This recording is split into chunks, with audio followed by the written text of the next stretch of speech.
आज आमर x MP against रे आमर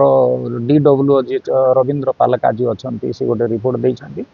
तांकर रिपोर्ट को बेस करी आमे गोटे 478/25 अंडर सेक्शन 126 क्लॉज 2 221 आउ 351 क्लॉज 3 बीएनएस रे केस करिचु आ रजिस्ट्रेशन करके आम इन्वेस्टिगेशन करूँ इन्वेस्टिगेशन रे जहाँ आसो as per law action FIR रे अभियोग अच्छी जेहेतु पब्लिक सर्वेंट को तांको एटा गाली देवा तांकर ड्यूटी डिस्चार्ज को बाघात देवा आउ जीवन रे मारी धमक देवा सब अच्छी आम इन्वेस्टिगेशन करूँ जहाँ इन्वेस्टिगेशन रे आसो से अनुसार आईन अनुसार कार्य एक्सएमपी प्रदीप माझी ना